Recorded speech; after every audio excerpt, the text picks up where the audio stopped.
Por escrito. Por escrito.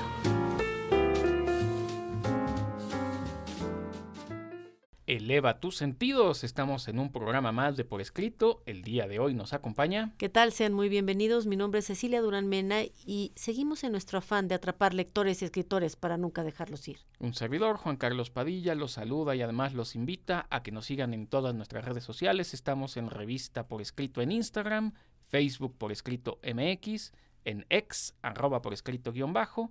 Recuerden que nos pueden seguir también a través del canal de YouTube, Revista Por Escrito, seguir también el programa a través de Spotify Por Escrito, y recuerden que todos los miércoles en punto de las 9 de la noche tenemos una emisión más, una emisión nueva a través de Código Libre.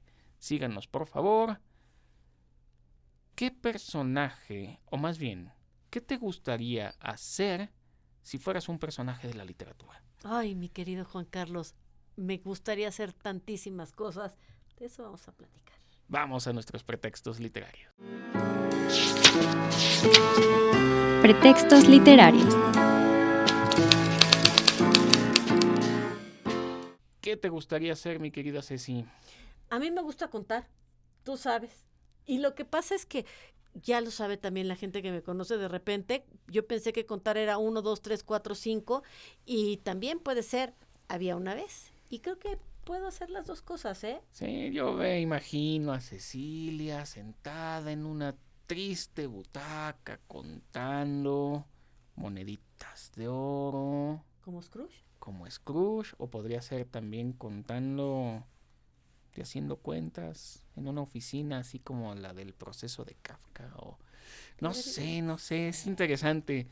¿A qué se dedicaban los autores y a qué se dedican los personajes literarios? Y es que fíjate que, bueno, el programa de hoy se referirá a profesiones y oficios de los personajes. ¿Y por qué esto es un pretexto literario? Me gustó muchísimo porque esta fue una idea que desarrollamos a partir de esta inquietud que tenía Juan Carlos. ¿Por qué las profesiones, por qué los oficios son un pretexto literario? Y es que creo que la profesión y el oficio es una señal de identidad, Juan Carlos. Habla de, es un recurso, por lo tanto, que los escritores tenemos para darle cuerpo, personalidad a las personas, a los personajes, porque es una personalidad muy diferente la que tiene un arquitecto, que la que tiene un contador, que la que tiene un abogado, que la que tiene un filósofo, por ejemplo. Creo que la inquietud surgió después de haber leído un libro que se llama El fin de las profesiones. Con el advenimiento de la tecnología, con todo lo que se ha contado, ahora con la inteligencia artificial, hay riesgo de que algunas profesiones pues terminen por ya no ser muy exitosas. Una de ellas tiene que ver con contar, y no me refiero al contar cuentos, sino precisamente al hacer cuentas. Una de las profesiones que está en mayor riesgo es precisamente la del contador. Claro, siempre ha habido esta situación donde se necesitan nuevos oficios, donde surgen nuevas profesiones, surgirán cosas nuevas, es un tema interesante. ¿Y a qué se dedican los personajes literarios? Creo que es más interesante aún. Yo quisiera empezar, nada más por meternos un poquito en materia. ¿Qué quería ser Alfonso Quijano? Alonso Quijano. Alonso Quijano. Que también puede ser Alfonso Quijano o Quijadas, etcétera. Él quería ser un caballero andante. Quería ser un caballero andante. Eso me parece sorprendente porque en esta primera novela, la gran novela en español, Cervantes quiere que su personaje, que pues, en realidad es un retirado, es un gran lector. Es un gran lector de novelas de caballería, y por eso quiere ser un caballero. Y es que nosotros de niños pasa lo mismo, queremos ser bomberos, queremos ser policías. ¿Qué quería ser? Detective, pirata. ¿Tú querías ser pirata? No, yo también soy muy medieval, quería ser caballero, pero no había leído El Quijote todavía. Yo quería ser química, pero cuando mi mamá me dijo qué era lo que analizaban los químicos farmacobiólogos, ya me dio asquito y ya no quise ser. Así de plano, pues ¿qué te dijo tu mamá? Qué mala onda. Pues popis y pipí no está padre. Pero te mintió muy gravemente tu mamá. No, sí, pero me quitó y luego no entendía nada en química, entonces se me acabó la ilusión rapidito. Eso puede ser. A mí química me gustaba mucho la teoría a la hora de hacer ejercicios prácticos. No me salía nunca. Lo malo, caray. Yo creo que le hubiera echado Me mala. gustaba la idea de ser ópera loca y de ser como un Sí. científico loco. Y ves cómo, entonces, en la vida real, los personajes te van influyendo. O sea, yo estoy segura de que tú querías ser un pirata cojo, con cara de malo, con parche en el ojo y pata de palo, porque hubo un pirata que a lo mejor te inspiró, el pirata Morgan, no Claro. lo sé. Claro, claro. Estoy pensando que quería ser un jugador.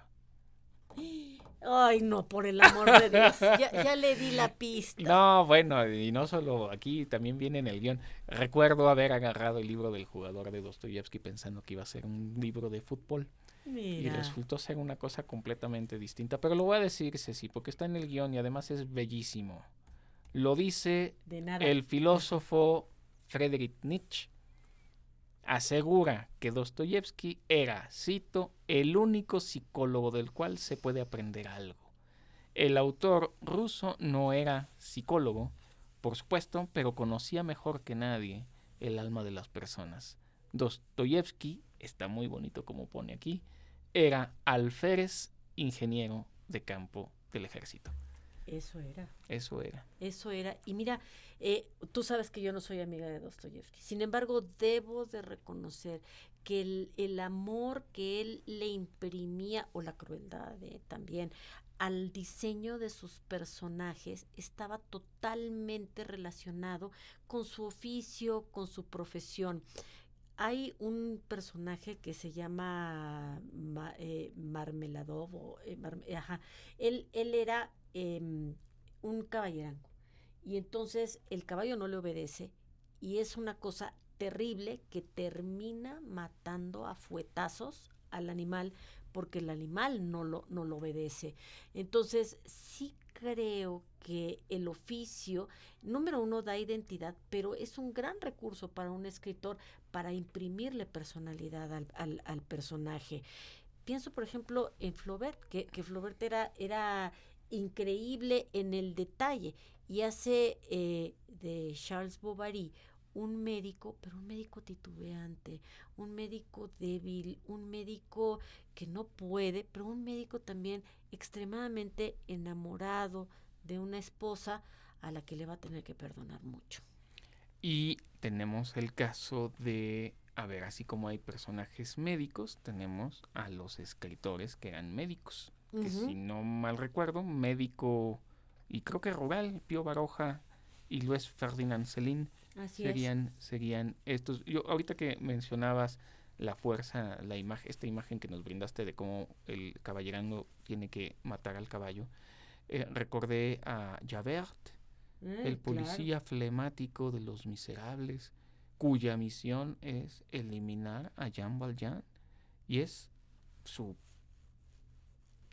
misión en la vida, o sea, no hay de otra. Estaba también recordando al gran perseguidor de Hidalgo en la independencia de México, Calleja, el general Calleja, y es que sobre todo el siglo XIX va a estar lleno en la literatura de militares. Y fíjate, Juan Carlos, ahora que evocabas a Los Miserables, a mí me gusta mucho los personajes sacerdotes, y me voy a referir a dos. Uno, el de Los Miserables, que es el obispo Muriel, que yo creo que es el que le da el punto de giro a la gran novela de Víctor Hugo, que es un personaje extremadamente misericordioso, y es el que le cambia la vida a Jean Valjean.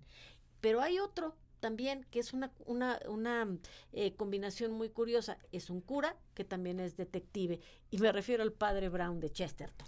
Y ahorita que dices de cura y detective, yo estaba pensando, así como el sacerdote, por lo menos en la literatura occidental, es muy importante, el monje también lo es. Yo estaba pensando en Guillermo de Baskerville. Pues por supuesto. En El nombre de la rosa de Humberto Eco. Y bueno, y además esta combinación rarísima en donde tú no te imaginas, o sea, en la vida real te imaginas a un sacerdote en un púlpito, no buscando pistas y persiguiendo asesinos, ¿verdad? Claro, también es importante comprender que no necesita un autor ser de la profesión para inventar personajes de otras profesiones, pero sí para matizar la personalidad. Eso es muy importante, quiero hacer alusión un poco a Amor en tiempos del cólera de García Márquez, que no era médico, él era periodista. La trama comienza cuando el doctor Juvenal Urbino atiende al suicidio de un refugiado haitiano llamado Yermaya de Saint-Amour, quien se ha envenenado con un samuero de cianuro de oro. Yermaya era de oficio fotógrafo. Y hablando de fotógrafos, estar detrás de la cámara, ser como el anónimo, le da muchísima potencia a un personaje que se dedica a este oficio. Sí, por supuesto, o sea, pensaba en Rulfo, el gran fotógrafo que además, o sea, incorpora a su escritura. Ninguno de sus personajes son fotógrafos, todos sus personajes son personajes muy rurales, muy de una época, etcétera, pero la técnica le ayuda, estoy totalmente de acuerdo. Y pienso, a ver, Vamos a tener que dejar esto para las conversaciones, Ceci, porque ya se nos terminó el tiempo. Pero vamos a invitar a nuestros escuchas a que vayan pensando qué profesión les gustaría si ustedes fueran personajes de la literatura. Vamos a la siguiente sección.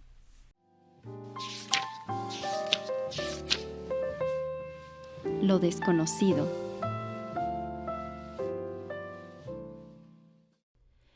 En esta sección, en la que las letras importan, existen las profesiones más raras y más curiosas sobre las que se ha escrito, y les voy a platicar de algunas cuantas. Por ejemplo, un buzo recogedor de bolas de golf. Pues sí, en los campos de golf hay estanques y lagos, y muchas pelotas terminan allí sumergidas y los buzos son los encargados de recuperar las pelotas.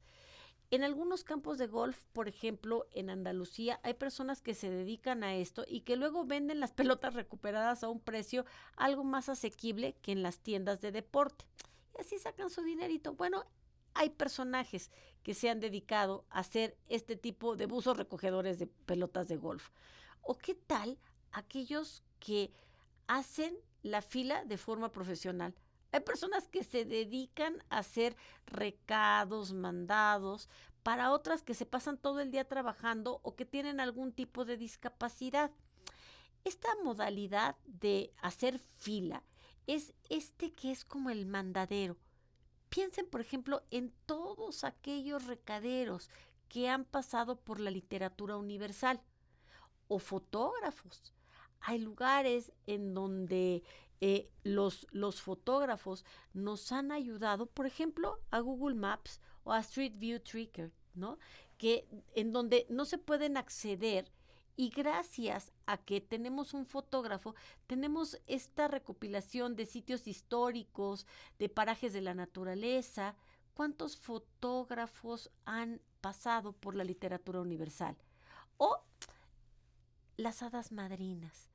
Esta profesión en donde hoy actualmente hoteles de cierta categoría suelen tener estos servicios de mayordomía en donde hay personas que se dedican a cumplir deseos. Bueno, pues las hadas madrinas como la de Cenicienta o por ejemplo como tantos cuentos que justamente se llaman cuentos de hada porque existe un personaje que ayuda al protagonista. Son personajes que no siendo protagónicos, pero que llegan a ser personajes circunstanciales o secundarios, le ayudan al héroe o a la heroína a lograr su propósito. Pero ¿qué tal los plañideros profesionales? Es una pena morirse, no me digan que no. Y que nadie vaya a tu funeral y a tu entierro debe de ser muy triste. Bueno, en Asia los difuntos suelen invitar a personas a que vayan a llorar a sus propios entierros. Esta costumbre también existió en Europa, nos viene del antiguo Egipto. En el libro de los muertos viene detallada la profesión de la plañidera. Pero bueno, pues también está esta costumbre europea en donde, por ejemplo, la actriz Diane Kruger se sacaba un dinerito como cuando era adolescente, para ir a hacer como presencia a los funerales y a los entierros y ganarse un dinerito. Ahorita hay muchas novelas, historias, en donde esta profesión que cayó un poquito en el olvido vuelve con mucha fuerza. En Inglaterra hay incluso empresas especializadas en este nicho de mercado que ofrecen figurantes que haya una mayor asistencia porque a lo mejor el muerto no era muy popular. En la tradición china también, Myung-Young tiene en sus novelas muchas de estas figuras de plañideras. Kazuo Ishiguro habla de ellas también. ¿O qué les parece un ordeñador de serpientes? Que consiste en esta persona que se dedica a extraerle venenos a las cobras, a las víboras o a las serpientes de cascabel. Y así las empresas pueden fabricar antídotos para picaduras o utilizar el veneno para investigaciones científicas y farmacéuticas o productos de perfumería. Quien pudo hacer al perfumista de su novela gracias a estos ordeñadores de serpientes. Y Niñeras de Osos Panda, ¿qué les parecería tener un cuento infantil en donde se dedican personas a cuidar osos en el Centro Chino de Protección e Investigación del Panda Gigante Yahan en China? ¿Cuáles son los requisitos? Ser mayor de 22 años para saber hacer buenas fotos y tener un cierto conocimiento sobre los osos pandas. ¿A qué se dedicarían? Pues a darles de comer, a limpiarlos, a darles mimos y a ver, esta es una profesión en la que se pueden llegar a ganar $32,000 anuales. Hagamos cuentas, a lo mejor nos gustaría ser ese tipo de personajes que tienen estas simpáticas profesiones.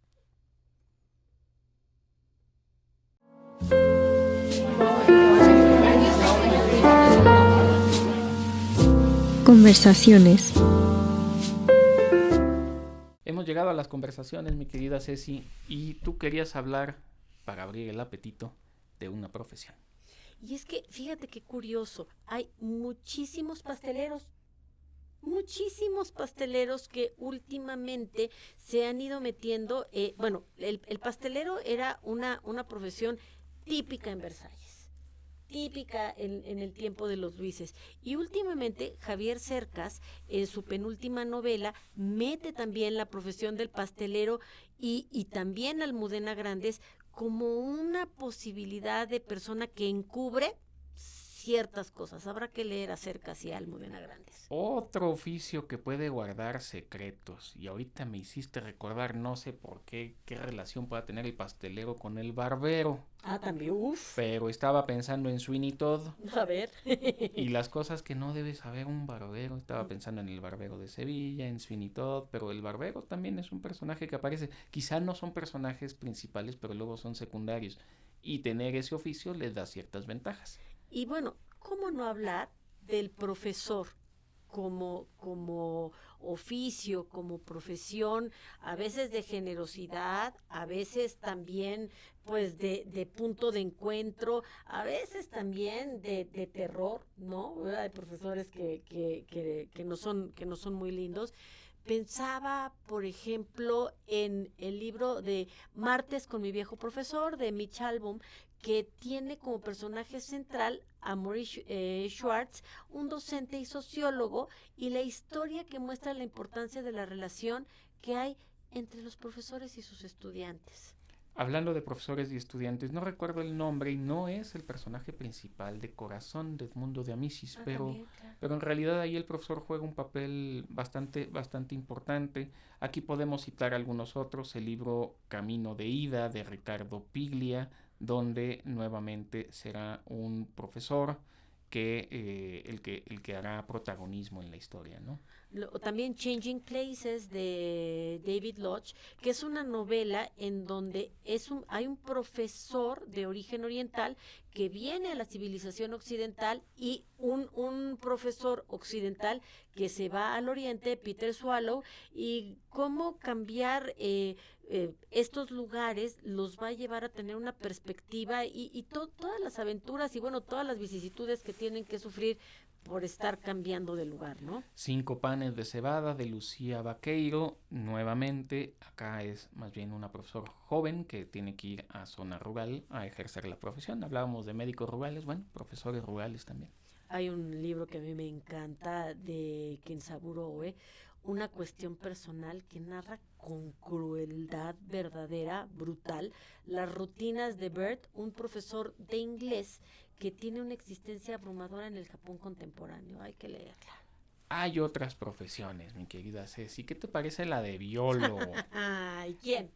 Bueno, a ver, yo tengo amigos biólogos a los que les tengo mucho aprecio, pero claro, es que un personaje biólogo tiene potencial para muchas cosas. Estaba pensando en la isla del Doctor Moreau, que a ver, el biólogo puede ser un científico cualquiera, pero aquí en la isla del Doctor Moreau, estos monstruos transformados, humanoides, bestiales, pues es más bien una conjugación biológica, por supuesto.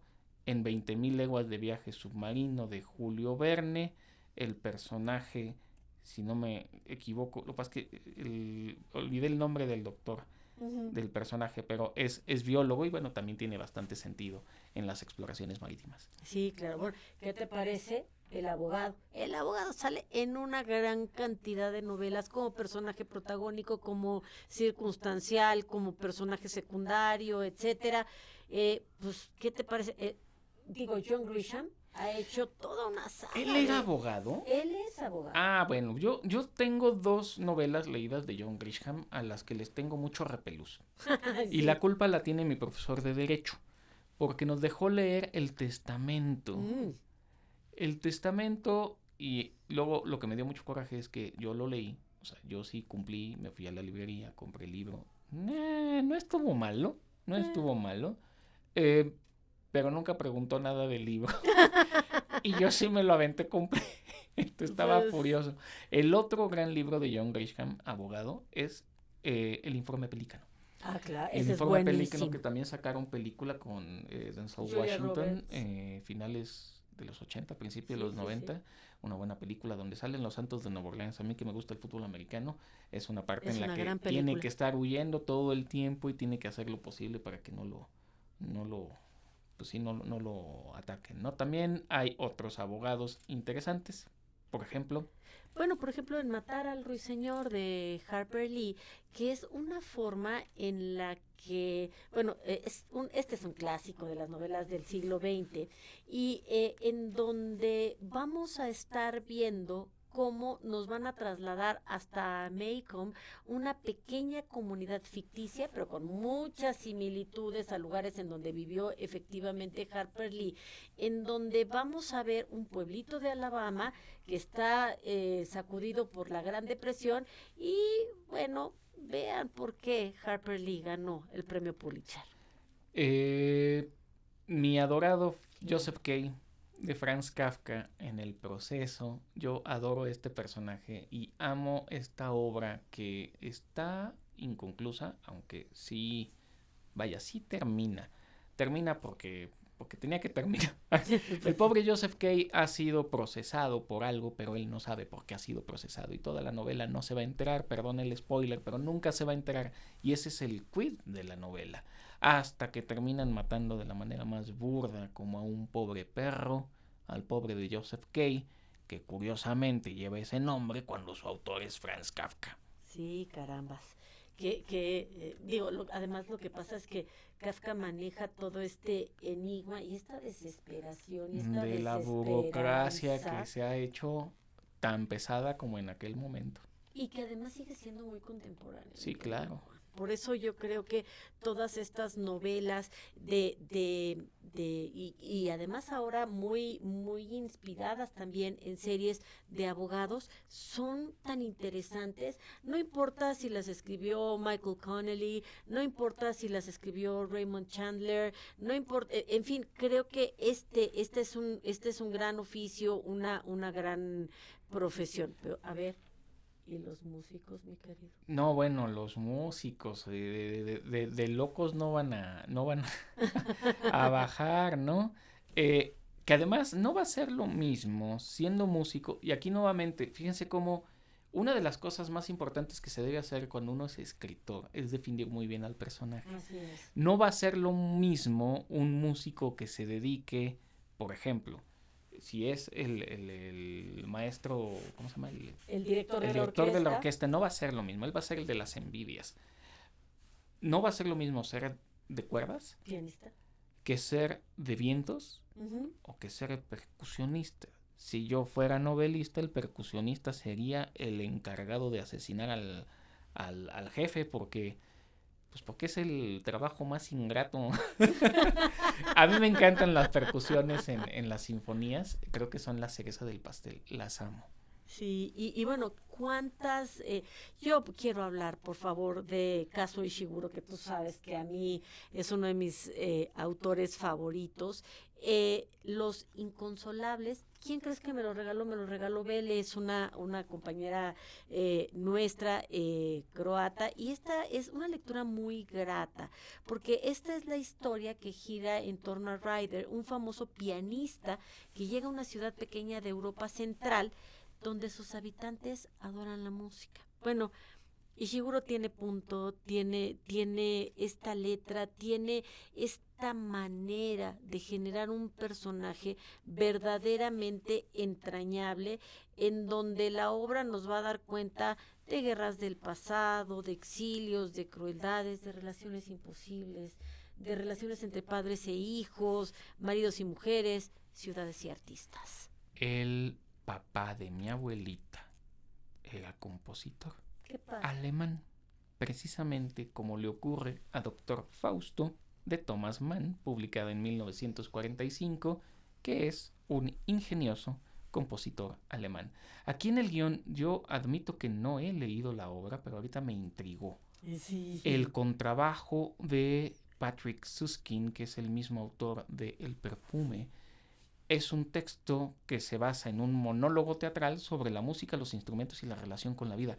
Qué fantástico es Süskind, Ay, sí. porque después de habernos regalado, y de verdad es una maravilla El perfume, que te hace contemplar aromáticamente todo lo que ocurre, pues quiero pensar que el contrabajo va a ser lo mismo auditivamente. Es que fíjate que Patrick Süskind tiene una manera de generar estos personajes a partir de oficios que están muy relacionados con los sentidos. El perfumista, que después se convierte, y espero no dar un spoiler, ¿verdad?, en un gran asesino que Claro. está buscando el aroma de la esencia. Es una... ¿El asesino sería un oficio o no necesariamente? Es que lo que pasa es que luego sí creo, pero también el asesino tiene un oficio. El asesino serial ese sí es un oficio. El asesino que es un monje ya no lo es. Pero ¿qué podemos decir de los policías? Ya dijimos de Javert, pero de los detectives sí. Vale, tantos que hay. Bueno, yo te puedo hablar de mi querido Francisco Riverol, que es mi detective favorito porque es el personaje de muchísimas de mis novelas, pero ¿cuántos policías detectives puedes recordar? A ver, yo acabo de ver una serie que les puedo recomendar. Está macabra y medio visualmente violenta, pero me gustó mucho. Se llama La caída de la casa Usher, basada en los cuentos de Edgar Allan Poe, con Auguste Dupin, precisamente un detective de Edgar Allan Poe. Y bueno, ¿qué me dices tú de Sherlock Holmes, no? ¿Tu favorito? ¿Quién es mi favorito? Pues Poirot. Sí, claro, Hercule Poirot, pero también Dupin me gusta mucho, que es Poirot, que es el detective, y Miss Marple, los detectives de Agatha Christie. El padre Brown, que me encanta, que es el detective de Chesterton. Marlowe. Que es el detective de Raymond Chandler. No, ahí todos los que me pongas enfrente me encantan. Son personajes muy bien cincelados por todos sus autores. Hasta James Bond, cuando se despeina y le pegan, me gusta. ¿Y qué podemos decir de uno de los oficios más aburridos, que es el de burócrata o funcionario público? La literatura rusa del siglo XIX está llena de esto. Tantos, así es. Sí. Estoy pensando no tanto en Dostoyevsky, sino en Gogol, que tiene personajes como el Capote, donde lo más importante que tiene este funcionario es precisamente su atuendo. Es impresionante. Y Chekhov, que hace personajes súper grises, que además de todo no es de tan largo aliento, como sabe que está escribiendo cuentos cortititos, tiene y con palabras así muy bien elegidas, nos pone a personajes que son pesados y terribles que no te gustaría estar cerca de ellos. Pues no es un personaje que suene atractivo. Sin embargo, cuando uno es niño, piensa en el funcionario de manera muy genérica, como, pues sí, como un oficio aburrido, como un oficio triste. No tan triste quizá estos personajes que vienen en el guión, los hombres grises de Momo. Ay. Esos son más bien como astutos, que saben a lo que van. Me hacen pensar en el señor Smith de la serie de Matrix, que son estos personajes que tienen que capturar a todos los que ya se salieron de la Matrix para regresarlos a ella. Y fíjate que estos hombres grises que Michael Ende nos dibuja, polvorientos, siempre de traje, que se comen el tiempo y que están detrás de Casiopea. A mí todo eso, y bueno, y que a Momo la asustan y le quieren quitar el espíritu, a mí me parece que Michael Ende en ese sentido los dibuja pues casi también como lo hizo Chekhov. Y aquí vienen las relaciones en donde estoy segura de que Michael Ende fue un gran enamorado, y así lo dice él, del autor ruso, ¿no? Bien, a ver, me voy a salir un poquito del guión porque quiero platicar de algunos de mis favoritos. Platica.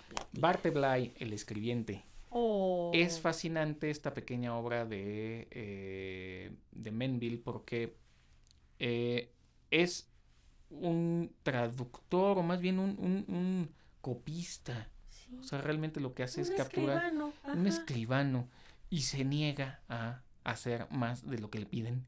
Es muy bueno con lo que tiene que hacer, pero si su instrucción era hacer una cosa, no le pidas hacer otra cosa porque se va a negar a hacerlo, que es un personaje muy entablado ahora con todo lo que es el síndrome de burnout, el síndrome del trabajador quemado.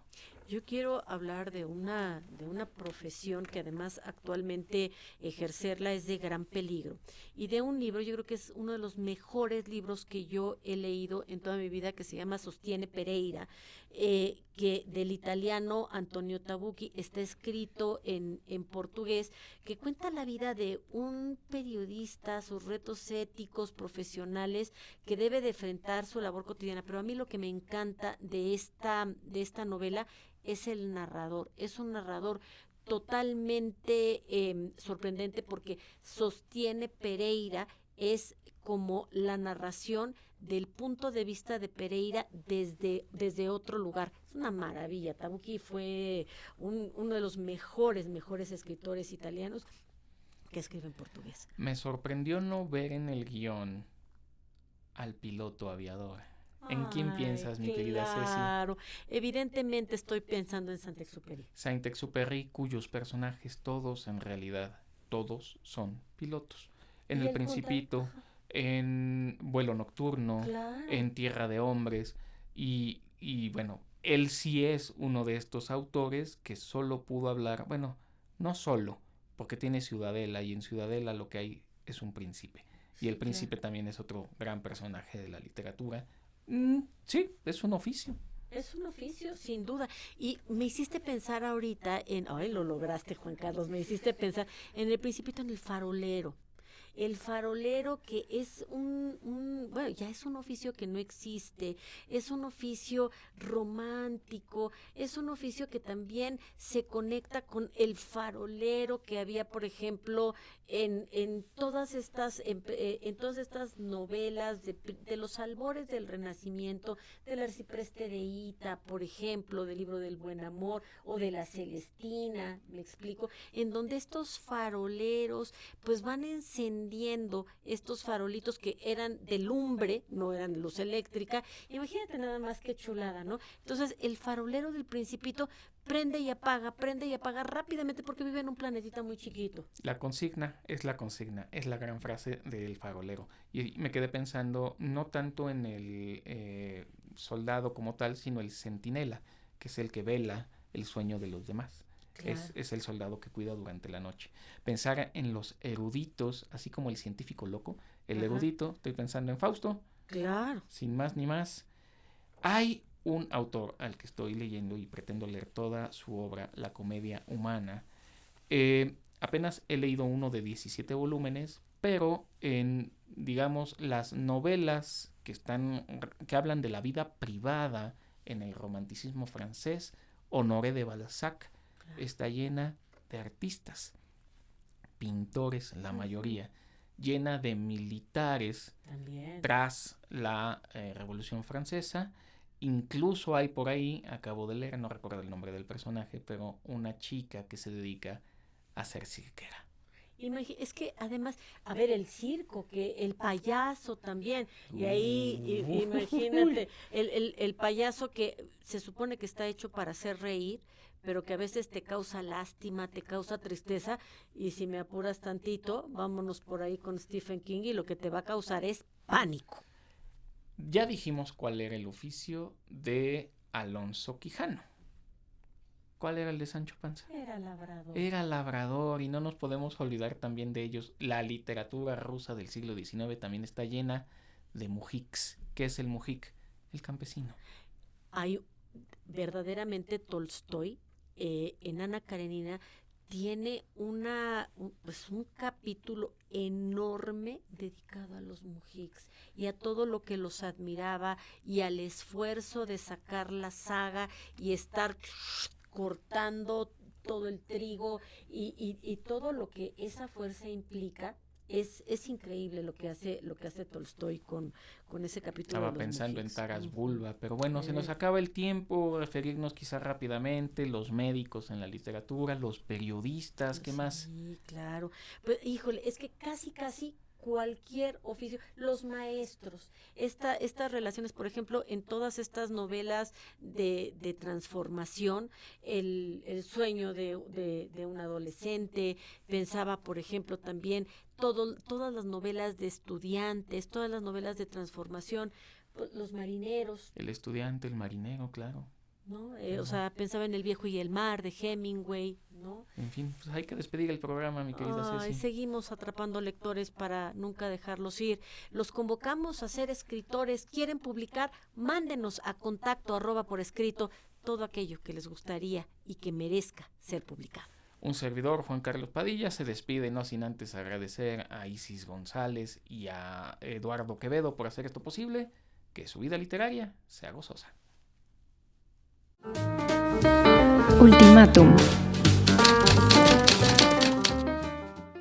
Ha venido de Roma, que el que no trabaje, no coma. La araña nació para hilar y el hombre para trabajar. Adagio popular, anónimo.